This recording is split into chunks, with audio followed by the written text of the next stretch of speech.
Desde su constitución, en mayo del 2019, la Coordinadora Republicana ha combatido la desnaturalización de la democracia para utilizarla como disfraz de prácticas totalitarias.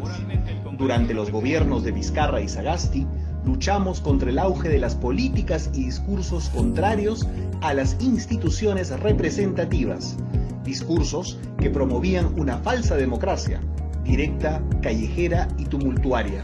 También nos opusimos a la perversión que judicializa la política y al pensamiento único impuesto desde la cúpula estatal, que afecta la libertad de conciencia, la familia, los valores comunitarios, incluyendo la manipulación del lenguaje con fines ideológicos inconfesables. Igualmente, impulsamos el rechazo a la imposición del Tratado de Escazú, pues lesionaba la soberanía sobre nuestros recursos naturales. Defendimos a la Policía Nacional, agredida como institución, contra los esbirros del régimen de Sagasti, y demandamos elecciones libres y pulcras, avisorando las irregularidades fraudulentas que se orquestaban desde el sistema electoral y las altas esferas oficialistas. Más adelante, la Coordinadora Republicana concurrió con otras organizaciones democráticas a enfrentar al gobierno de Pedro Castillo, no solo por su objetiva incompetencia y gravísima corrupción, sino porque era una amenaza cierta a la Constitución histórica del Perú, al pretender sustituirla introduciendo un Estado plurinacional, antagónico a la nación peruana, además de perpetuarse en el poder como en Cuba, Venezuela, Nicaragua, entre otros países del continente. Y ahora, tras la vacancia del golpista Castillo, la Coordinadora Republicana viene trabajando para unificar a los patriotas, de modo que la transición iniciada arribe a su destino democrático, denunciando tanto las vacilaciones oficialistas como los arrestos violentistas y subversivos opuestos al desarrollo republicano y popular, a la grandeza del Perú y la felicidad de los peruanos.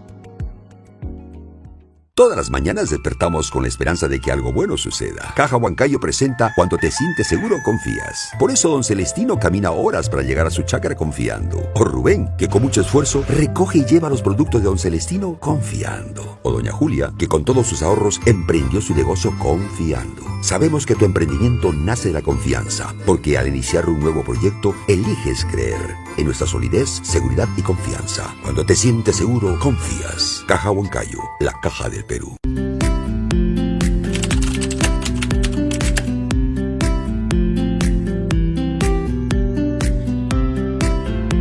Buenas tardes, bienvenidos todos a otro episodio de El Enfoque de Familia a través de la Coordinadora Republicana.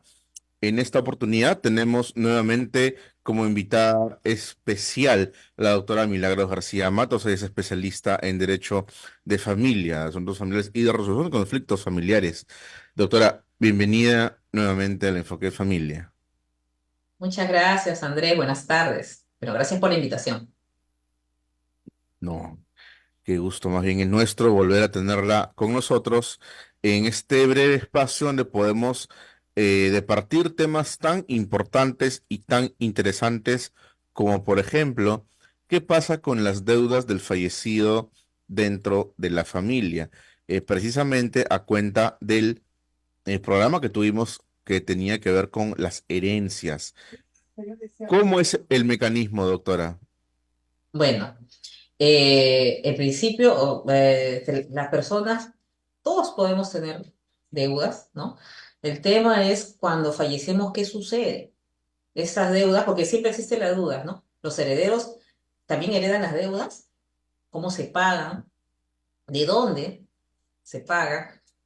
Bueno, tendríamos que primero establecer la persona que fallece tiene patrimonio, porque las deudas se respaldan con patrimonio. Tiene cuentas en banco, bienes muebles, inmuebles, de acciones en una empresa, qué sé yo, ¿no? En un primer punto, no establecer si la persona tiene patrimonio. El deudor que ha fallecido tiene patrimonio. ¿Se hereda? ¿Las deudas se heredan? No se heredan.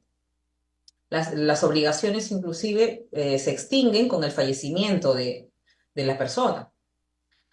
Ahora, si la persona fallece, pero tiene un patrimonio con el que se puede respaldar una deuda, será ese patrimonio con el que se tiene que pagar lo adeudado. Ahora, entonces, cómo es el tema referido a los herederos?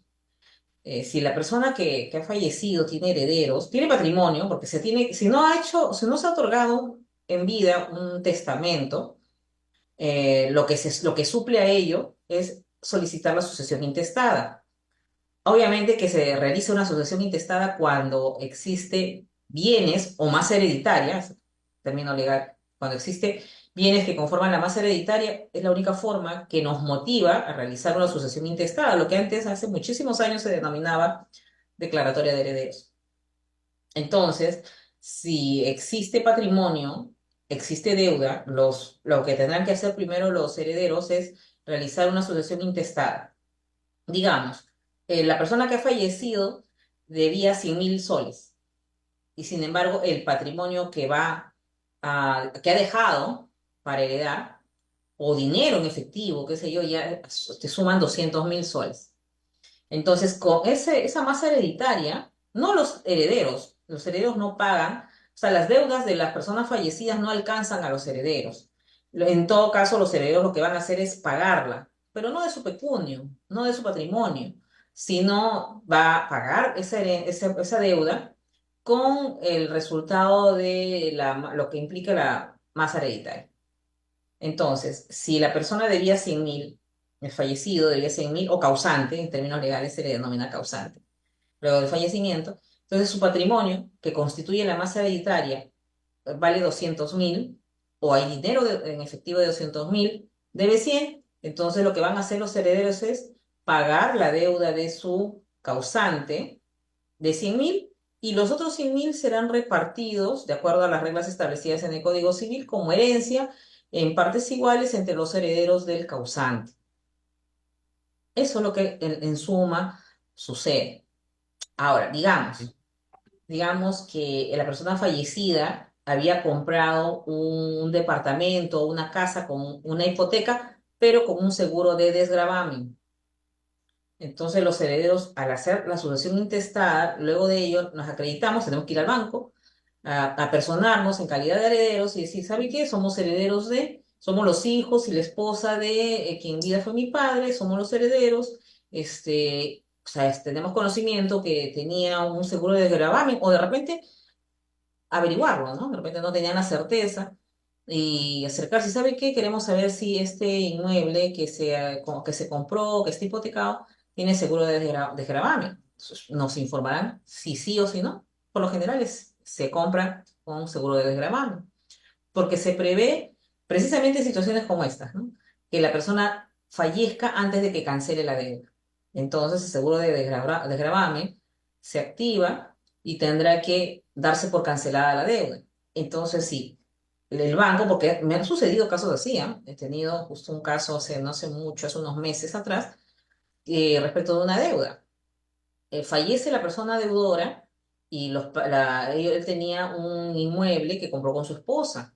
Entonces, obviamente, los herederos, los hijos y la esposa estaban muy preocupados porque el banco les notificó que ya debían como 3 meses y querían ejecutar la hipoteca, siempre pues no los requerimientos del banco.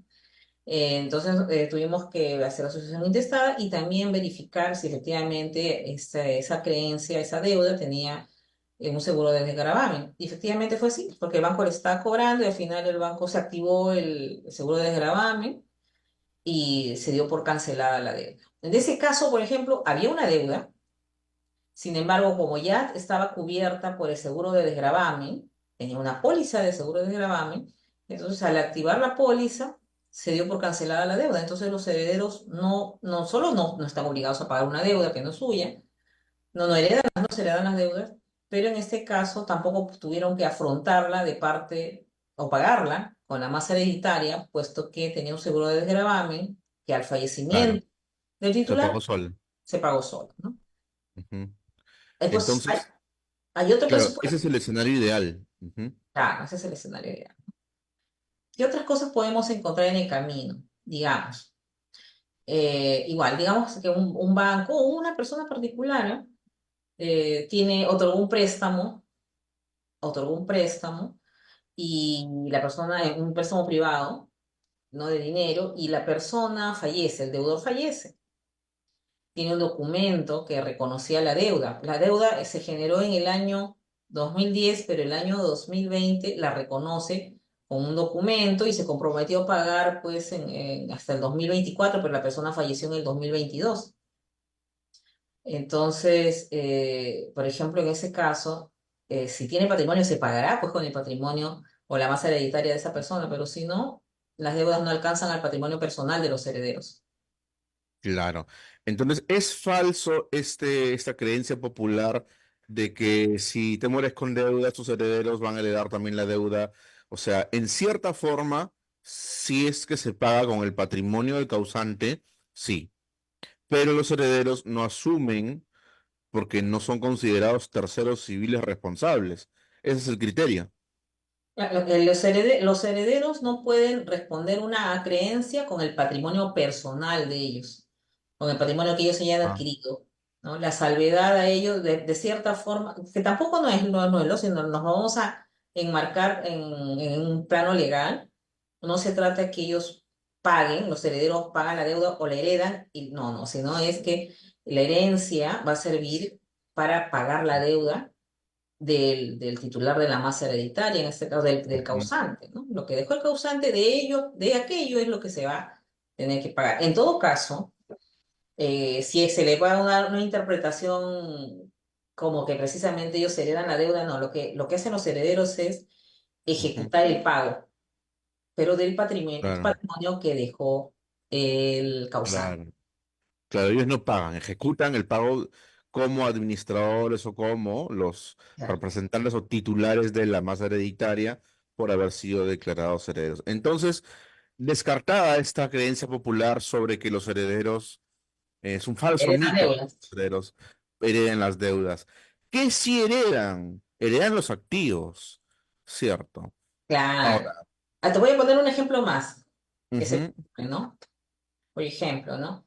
Eh, me ha llegado un caso ahora, pero lo voy a poner como ejemplo para poder tener un escenario, ¿ya? Un nuevo escenario. Es una deuda, por ejemplo, nos están cobrando judicialmente una deuda del año 2004. Se interpone la ya, demanda en el 2006. Digamos que la persona del deudor fallece y estamos en 2024. Las deudas no pueden ser cobradas en el tiempo de manera indefinida. El Código Civil también establece que el ujú, cobro de las deudas tiene un término, y este es de 10 años. En este caso, por ejemplo, que les comento, señores, el deudor está vivo, pero si hubiera fallecido, el banco ya continúa, porque hasta ahora está continuando el proceso judicial, ha sido un descuido del banco de permitir que tanto tiempo pase, ¿no? La deuda se generó en 2004, el 2006 se interpone la demanda, 2006 a 2023, imagínate, ¿no? Un proceso judicial larguísimo por una deuda de ujú, $1.500. Lo que es carísimo es liquidar en este momento los intereses, las costas y claro, costos del proceso. Digamos que la persona en ese interín fallece, ¿qué pasaría con esa deuda? ¿Qué sucede? Como el Código Civil establece que solamente pueden ser perseguibles por 10 años, lo que en ese escenario, y aun cuando tuviera herencia, patrimonio, ujú, el que deja el causante, en este caso, la alternativa que tienen los herederos es primero tienen que hacer la sucesión intestada para luego interponer una demanda que se denomina prescripción extintiva. ujú, Quiere decir que es un proceso judicial tendiente a extinguir las obligaciones que tienen más allá de los 10 años o cumplidos los 10 años. cumplidos, 10 ujú, años solamente tenemos el tiempo suficiente, el único tiempo que tenemos para cobrarla. En ese caso, los herederos interponen esta demanda, obviamente van a ganar el proceso. ¿Y qué han logrado? Que esa deuda, si bien existe, digamos, negligencia, por dejadez, que no se cobró en su tiempo, por el paso del tiempo ya perdieron la oportunidad de cobrar. Entonces, con este proceso ya se puede, digamos, de extinguir, se va a extinguir el derecho a cobrar esa creencia a los herederos. Y si esta persona fallece y tiene patrimonio, este patrimonio estaría incólume o está más hereditaria, sería intocable y no respondería a ninguna deuda en este nuevo escenario que planteo, ¿no? Bueno, esto es lo interesante de invitar especialistas al programa que podemos tocar casuística, ¿no? Y acá le traigo una casuística bastante interesante y tiene que ver con bancos también. No voy a poner nombres ni razones sociales más que nada, pero sabemos que nuestro país en ciertas épocas o ciertas décadas que hemos tenido bastante recordadas por nuestra patria, hemos tenido bancos en liquidación. Han existido varios bancos que han liquidado.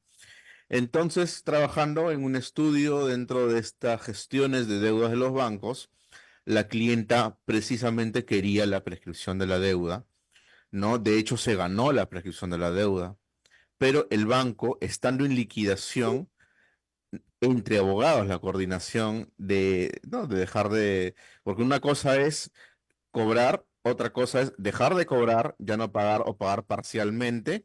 Y otra cosa muy diferente es el levantamiento de las centrales de riesgos. Ojo.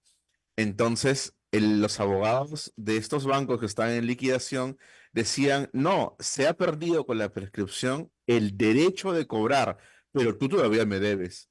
Y yo soy representante actual del banco y todavía quiero pagarte y no te voy a sacar de Infocorp y te voy a seguir reportando en Infocorp hasta que me pagues. Y es su forma de negociar, ¿no? Entonces estaban negociando de esa manera, un poquito al caballazo, querían todavía seguir reportándola cada 6 meses a la clienta mientras que ella no pague las nuevas liquidaciones.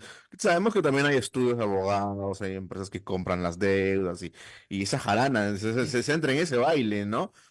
Y estamos así, y eso creo que es en todo el mundo, ¿no, doctora?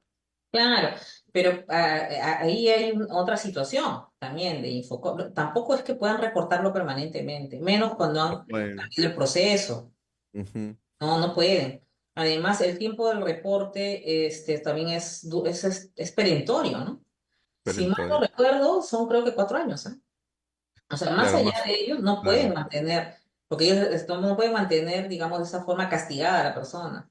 Lo que sí tienen el derecho ellos que, por ejemplo, ¿no? Si esta persona quiere comprar a ese mismo banco al que le debe, al que le ganó el proceso de prescripción extintiva, con el cual se extinguió su obligación frente al banco, lo que puede hacer es si de repente el banco quiere comprar un crédito hipotecario y tiene que hacerlo con ese mismo banco, el banco le va a decir, no, tiene todo el derecho el banco de negarle, porque Claro, para el claro, como entidad banco, privada.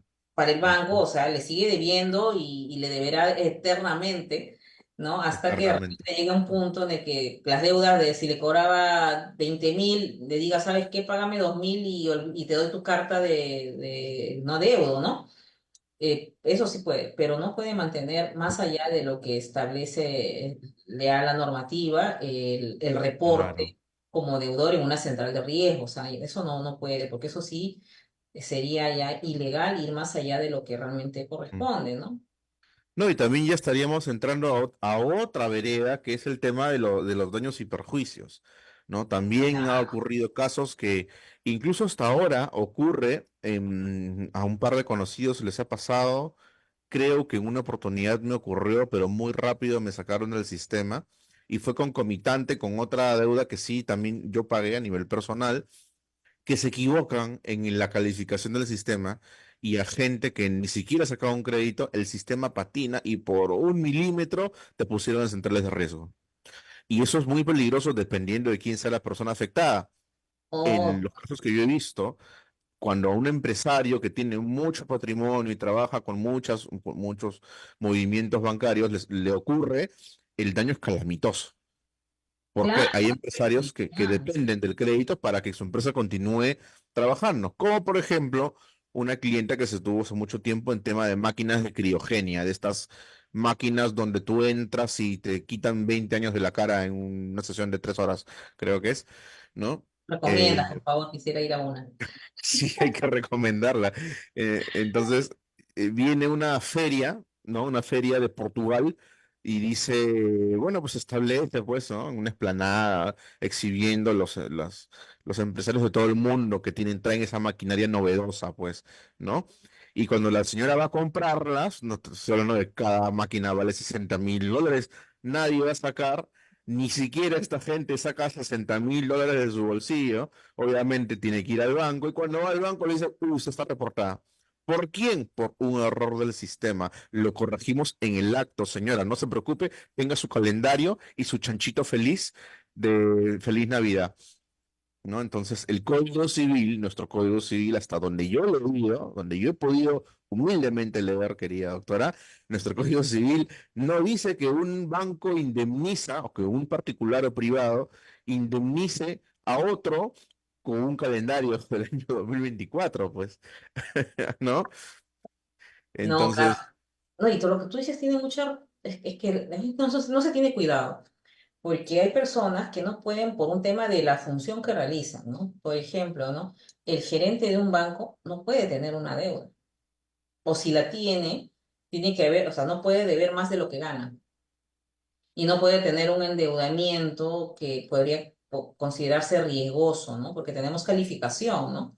Inclusive en Inforecor, pues es todo un perfil, ¿no? Económico-financiero que cada uno vamos generando a partir de cómo nuestra conducta frente de pago frente a los bancos, a nuestro endeudamiento, la capacidad de endeudamiento. Entonces, un gerente, un error de esta naturaleza le podría costar el cargo porque hay claro, reglas y claro. son muy rígidos en entidades financieras que no permiten que un gerente tenga, por ejemplo, ¿no? un perfil que sea dudoso respecto a su capacidad de cumplimiento, ¿no? Porque podrían Claro. inferirse que se derivan otro tipo de situaciones bastante peligrosas si apareciese con esas condiciones, ¿no? Y si esa condición no obedece a lo real, o se está perjudicando a la persona. ¿No? Porque el Claro. directorio le baja el dedo, lo saca de gerente porque ha visto esa calificación errónea. Ahora imagínate, tendría que demandar a quién tendría que demandar, pero ya antes de demandarlo ya sabe que está despedido o que no hay condiciones que lo pueden perjudicar. Claro, y el daño a veces es más grande de lo que no se puede medir. El Es daño, y una vez, irreparable. claro, una vez que se hace el daño, por más que indemnices con dinero, es bastante difícil. Es bastante O difícil o así es. imposible. Yo diría que imposible, ¿no? Porque siempre va a quedar como la... Es por eso más bien que las entidades o las empresas aseguradoras no indemnizan rubros como por ejemplo el daño a la imagen o el coste político, ¿no? El coste político no es indemnizable porque si te sacaron que eres un mataperros o robacables, ¿no? Bueno, allá sí la gente vota por ti, pues, ¿no? Porque al final estamos en democracia, pero ya el daño a tu imagen como mataperros o como robacables, esto es algo que va a Está quedar hecho. para toda la vida.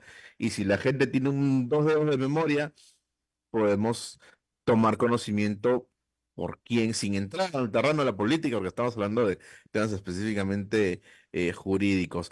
Hay un tema, doctora, antes de escapar de la materia, del tema de herencias, que he visto últimamente en muchas redes sociales. Es el tema de si los padres están obligados a dejar a los hijos.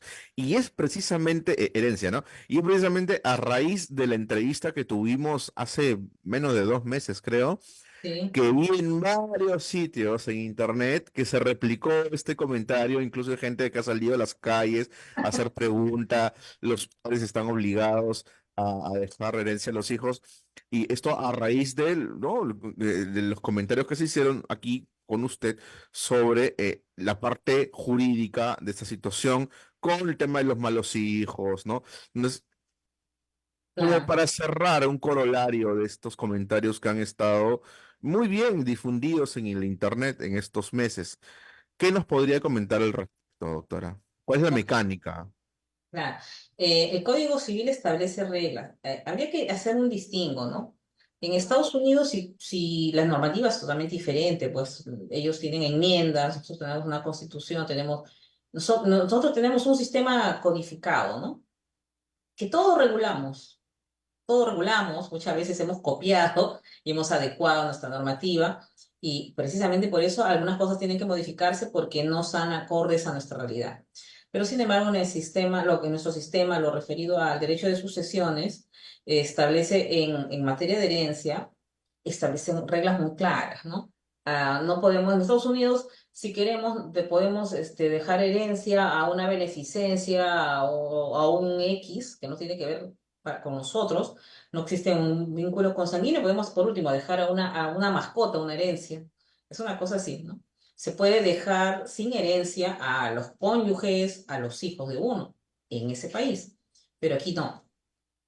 Nosotros lo único que podemos disponer de la forma como nos plazca es del tercio de libre disponibilidad. O sea, tenemos esposa, tenemos hijos o tenemos solo hijos, hay reglas muy claras al respecto. Solamente de nuestro patrimonio, el tercio, la tercera parte de lo que tenemos, bien podemos beneficiar más a uno de varios herederos forzosos que tenemos. Herederos forzosos nos llamamos a aquellos, la norma, nuestro Código Civil establece que esos herederos, ¿quiénes son los herederos forzosos? Son las personas con las que mantenemos un vínculo de parentesco consanguíneo, sean ascendientes, sean descendientes, no sea un parentesco por afinidad, afinidades con el cónyuge. Con el cónyuge no hay un vínculo de consanguinidad, pero sí un vínculo a partir del matrimonio. A ello se le denomina afinidad. ¿No? Inclusive con los hijos adoptivos que tenemos ese tipo no es una vinculación por afinidad, pero se convierten en nuestros hijos legalmente, entonces no podemos excluirlos. Entonces, cuando nosotros queremos hacer lo que nos deben en gana, lo podemos hacer solo con la tercera parte, el tercio de libre disposición. Si es que tenemos hijos, pero si no tenemos hijos, no tenemos esposa o cónyuge, o esposo o esposa, pero tenemos padres, nuestros herederos forzosos serán nuestros padres. Entonces, el tercio sube al 50%. Si solo tenemos ascendientes, sube al Claro, 50%. claro. Entonces, el 50% obligatorio tenemos que testar en un testamento, o si no hacemos testamento a favor de nuestros hijos, o cuando ellos fallezcamos y no hemos hecho un testamento, tendrán que hacer una asociación intestada. Entonces, si tenemos solamente padres, podemos heredar a nuestros padres el 50%, y del otro 50%, bueno, con si hay testamento dejamos a quien nos corre, más nos plazca. Pero si no, ya hay una asociación intestada y nuestros padres serán herederos del total del patrimonio, del 100% de patrimonio que tengamos, ¿no? En caso de nuestros hijos, ahí sí funciona el tercio de libre de disposición. Si tenemos hijos, nuestra herencia se repartirá en partes iguales, pero si hacemos la única forma de hacer lo que nos da la gana tiene que ser a través de un testamento, pero solamente bien del 50% en caso que solo tengamos padres, o bien del tercio de libre disponibilidad si es que tenemos herederos forzosos como nuestros hijos o un cónyuge. Solamente ese tercio podemos, no sé, otorgarlo a la persona que de repente trabajó con nosotros, o podemos ese tercio dividirlo en varias para favorecer a varias personas, digamos una enfermera que nos Claro. atendió, una sobrina que ha sido muy leal con nosotros, nos ha atendido, o de repente beneficiar a aquel hijo que consideramos que ha sido el más noble con nosotros, el que como padres ese hijo nos ha cuidado, ¿no? Entonces ya tiene Claro. su porcentaje o su alícuota de respecto a sus demás hermanos, pero adicionalmente queremos beneficiar a ese hijo que ha sido un hijo extraordinario.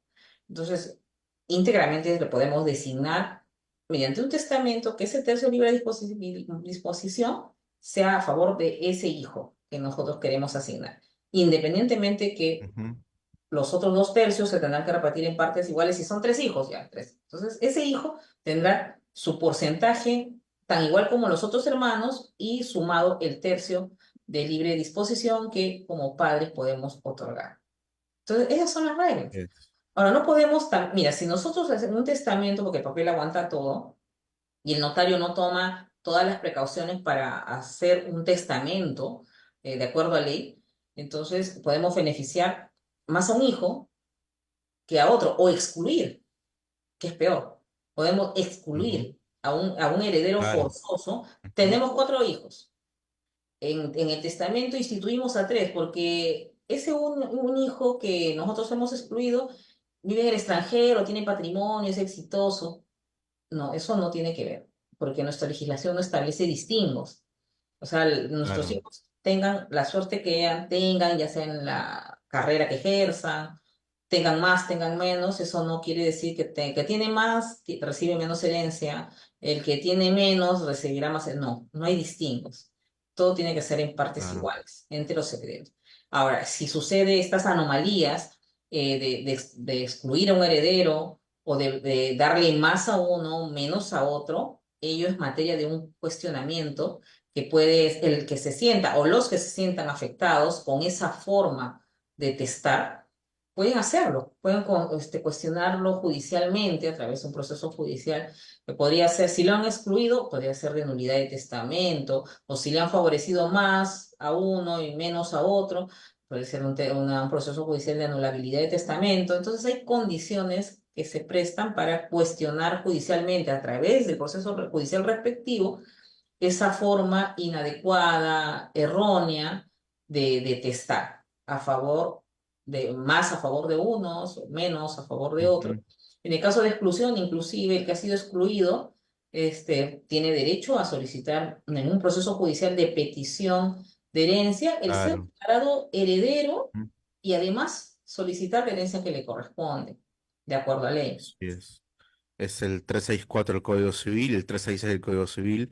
Esos artículos creo que los tengo claro porque es la columna medular de estas demandas que se realizan.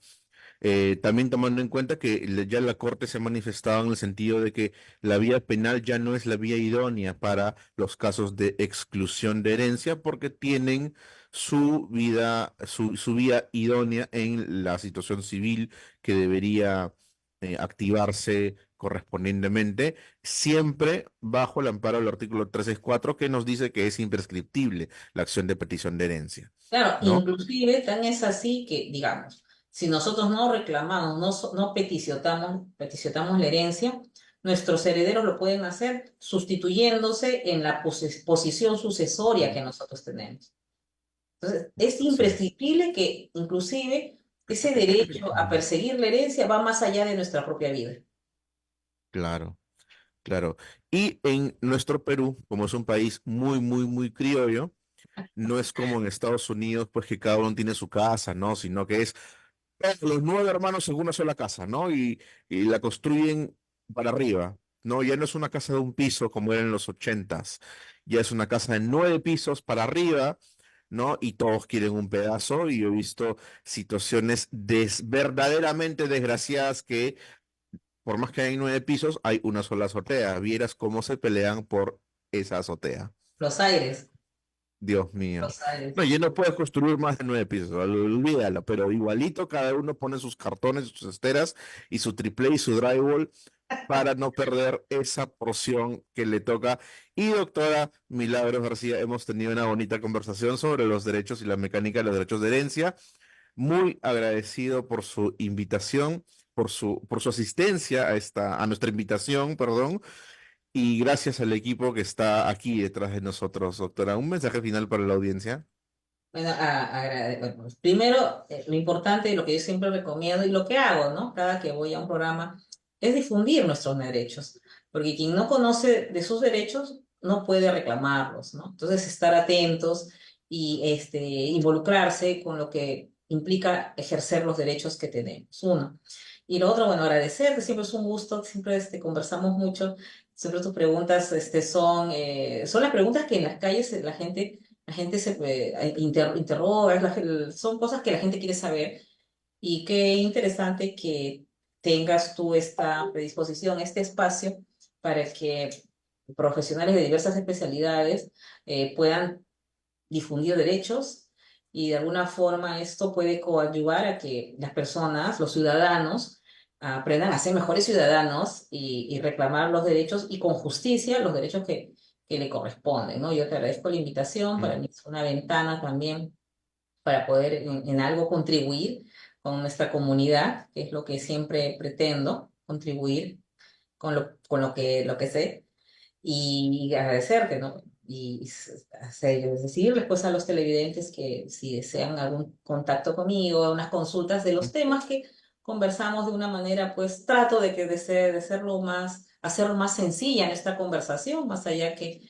ser una entrevista. Esta es una conversación de dos colegas, de dos profesionales y ahora considero también de dos amigos que lo que tratamos en suma es no solamente entretener, sino enseñar de sus derechos a la ciudadanía. Entonces pueden ubicarme a través de mis redes sociales, en Facebook, YouTube, TikTok y a través de mi número de contacto 9593176652. Muchísimas gracias, Andrés. Siempre es un gustazo estar Gracias, doctora Tre. conversando A contigo. usted.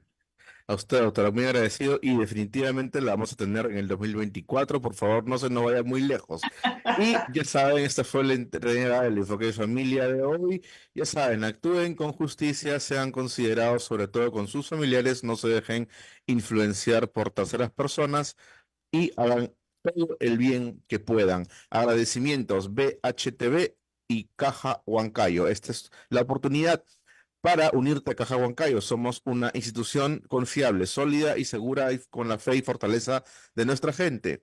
Para crédito, saca tu crédito fácil y haz crecer tu negocio. Y para ahorros te ofrecemos competitivas tasas de interés en Caja Huancayo, la Caja del Perú. Gracias a Coordinadora Republicana, Portal La Abeja y BHTV. Y hasta la próxima. Muchas gracias.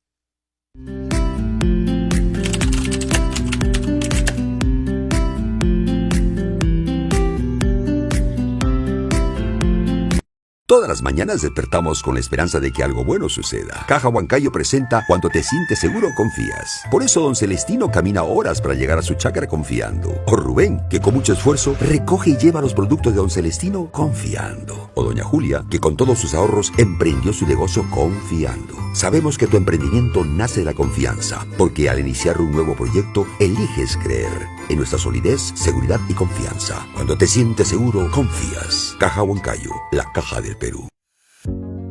Desde su constitución, en mayo del 2019, la Coordinadora Republicana ha combatido la desnaturalización de la democracia para utilizarla como disfraz de prácticas totalitarias. Durante los gobiernos de Vizcarra y Sagasti, luchamos contra el auge de las políticas y discursos contrarios a las instituciones representativas, discursos que promovían una falsa democracia, directa, callejera y tumultuaria. También nos opusimos a la perversión que judicializa la política y al pensamiento único impuesto desde la cúpula estatal, que afecta la libertad de conciencia, la familia, los valores comunitarios, incluyendo la manipulación de lenguaje con fines ideológicos inconfesables. Igualmente, impulsamos el rechazo a la imposición del Tratado de Escazú, pues lesionaba la soberanía sobre nuestros recursos naturales. Defendimos a la Policía Nacional, agredida como institución, contra los esbirros del régimen de Sagasti, y demandamos elecciones libres y pulcras, avisorando las irregularidades fraudulentas que se orquestaban desde el sistema electoral y las altas esferas oficialistas.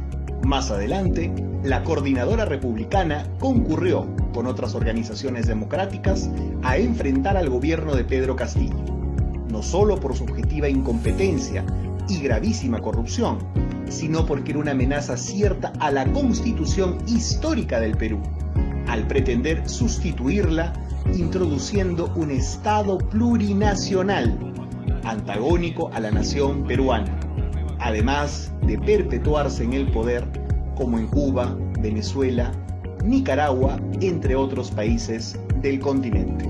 Y ahora, tras la vacancia del golpista Castillo, la Coordinadora Republicana viene trabajando para unificar a los patriotas, de modo que la transición iniciada arribe a su destino democrático, denunciando tanto las vacilaciones oficialistas como los arrestos violentistas y subversivos opuestos al desarrollo republicano y popular, a la grandeza del Perú y la felicidad de los peruanos.